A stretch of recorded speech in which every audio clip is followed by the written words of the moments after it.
What's up, everybody? Welcome to the Rewind Theater for The Last of Us Left Behind DLC. I'm one of your hosts, Greg Miller, alongside the Pride of Long Island, Colin Moriarty. Hey! Colin, what is this Groundhog's Day stuff we're living? I've already seen this trailer. I know. We did a Left Behind Rewind Theater. We just wanted to do it again. I'm only kidding. No. What? So what we had exclusively last week was just the first minute or so of the DLC. So we're seeing what we had already seen last week. Sure.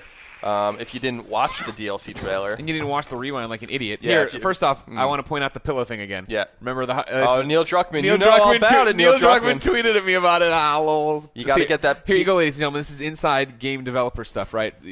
Pillows and covers are the hardest thing to animate. So when you see somebody on a bed, they're not covered, and the pillow doesn't react normally because that's really hard to do. It's kind of cool. That'll be next gen. There is something cool here. I'm going to give him credit for if you go back though. Sure. When Riley gets on the bed does like. Oh yeah, like the bed moves down. Yeah, like you see it like a real life bed physics. Today I sat down on the bed. Bed physics are huge. Today I sat down on the bed when Portillo was getting off the bed, but he didn't get off fast enough, so he tumbled down because he was like half the stairs, half in there. Is he alive still? He's still alive. I hope he didn't tweak his back. That'll be a problem. Anyways, though, so here you got it, of course, Ellie. This is the Left Behind prequel to Last of Us.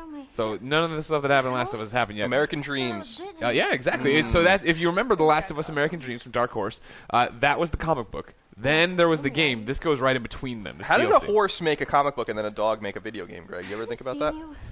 No, I didn't. Not we'll until right there. We'll think about it. I wish we were on camera because Colin said that and then leaned back like he just dropped the most pertinent knowledge of all time on you. But it really was the least pertinent knowledge of all time. Right. So here's the same the interchange we've seen. Riley, of course, the best friend here of Ellie. We know all about her from the American Dreams and the game. When Riley, we know her fate, obviously, from the real Last of Us. Spoilers, you shouldn't be watching this probably if you haven't beat Last of Us. But now we see Riley hands off this thing. What is that, Colin? What is that? It's a Firefly dog tag. That's right. Naughty Dog tag. Yeah. And we find these, we see these actually quite a bit in The Last of Us campaign. If you're thorough and you explore the environment, you find a bunch of these. Did you ever get the platinum in this? No, sure didn't. Got all the multiplayer trophies out of the way, which are the hardest ones. So never went back to it. Yeah, I might go back to it soon. Yeah, one day. But yeah, remember, of course, Firefly pendants hidden around the world. Originally in the game, of course, they had fans on them. Right. Like, IGN helped you get a bunch of people in there. But here, of course, Riley's real name. She's been gone for 46 days, she says in this thing. And that is how long it takes to become a cool Firefly, I guess. Yeah, it's pretty neat. I like how they, there's some problems with manufacturing. They don't have anything in this world anymore, but they can make those dog tags. Hey, that's just a little piece of tin. Yeah. Not like you need that for anything else here. No doubt. Right there, of course, a photo of them, too. I actually couldn't remember if in Last of Us American Dreams there was a scene where they took a photo. So I actually contacted the artist, of course, Faith Erin Hicks, over on Twitter. And no, this is not they didn't take a photo. She said it would have been cute, but they did not take a photo in it. So there you go. I like this for one reason. Specifically, it's a Polaroid picture. Right. Can you imagine what the value of a Polaroid camera in the film is in this world? Like where there's just no way. Nobody gives a crap anymore. I just feel like there's probably intrinsic value in something like that. Well, sure, it's a novelty though, because remember in Last of Us American Dreams, Riley and Ellie went to a mall, which is what this is all about too. Which I'm not 100% sure on why they're doing this again or what. But they go to a mall, they run around. Ellie learns to ride a horse. There's a bunch of junk there that doesn't have any practical purpose in their life anymore, right? But I like the going to the mall thing when I was listening to their interviews and reading about it this morning, more details. I like that whole angle because it's what normal teenage girls might do. Yeah. Go to the mall, but they're going to the mall in this totally fucked up environment where right. everything's totally messed up and not normal and dystopian. Yeah, of course. So I think it's kind of neat. No, I think it's cool. It's just I'm still confused as to why they're going back to the mall. Like I just don't understand what the hell's going on there. Maybe that's why they like to go there. I like that. I know that too. I think Faith Erin Hicks might have also written Last of Us American Dreams. I'm not sure though. But I know she drew it for sure because her art's awesome. Anyways, they talk a little bit more here. Nothing. Look at the rain physics out there. Yeah, it looks good. I love the shadows, man. Running down the windows. It's just a lot of attention to detail. The particle fit. There's just a little pieces of dust floating around. It's very cool. Yeah, just a little attention to detail that you only find in Naughty Dog games. Now, this is wrapping up right here, Colin. Okay. But as you said, there was interviews released too, of course, with Ashley Johnson, Ellie there, and what's her name? Yanni King. Yanni King, who's Riley over there.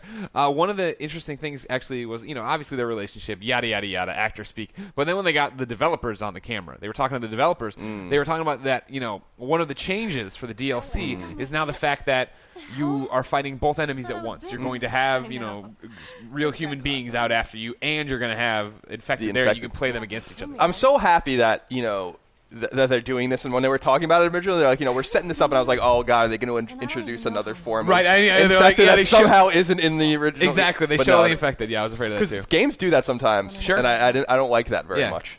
Like in Pokemon. Oh, where did all these new Pokemon come? There's only like 10 years separating these Pokemon games. Yeah. But like, there's a whole new breed of Pokemon. But it's not real life. It's not real time. No, it is. It's real. It's real life. Why doesn't Ash get older? I don't know. That's weird. I don't know. I don't know much about the Pokemon lore. But in this, they're sticking to the established lore, which is cool. But I like that. I like the idea that you're fighting the infected, you're fighting the humans at the same time. You could throw a bottle at the human to get the infected's attention and have them attack that human, so you don't have to. Pretty neat, pretty dynamic, in a different way than The Last of Us was dynamic. Sure. So there you go. Is that it? Is that all you have? I mean, there's nothing to break down. They got a bunch of books. She's got a Lunar Eclipse poster back there. They have some Scotch tape too. Scotch tape must be a commodity. I will say that the room looks really well put together for the. But I mean, again, I'm sure I don't get caught with a firefly in my room. You know, what are we gonna do? It's. I'm sure there are stupid things that are still afloat. They're in one of the quarantine zones, still standing. Mm-hmm. They really stockpiled that Scotch tape. They have door hooks. Yeah. For their garments. Still got those 3M door hooks. Yeah. Everybody likes those things. Yeah. Easy There's a whole factory. Someone took the 3M factory over when the fall happened, and they've been sitting on the tape and the hooks for years. Bring me a banana, and you can have some of these hooks. All right. I think we've gone a little long on this one, Greg. Did we really long on the tooth, you think, Colin? Yeah. All right. Well, ladies and gentlemen, The Last of Us Left Behind comes out February 14th. That's Valentine's Day. Colin and I, of course, be splitting a heart-shaped pizza. Then we'll be playing it in our rooms. And then we'll snuggle later. Yeah, of course, in the heart-shaped bed. For everything about it, as we get closer, including the full review and whatever comes next, keep it here on IGN.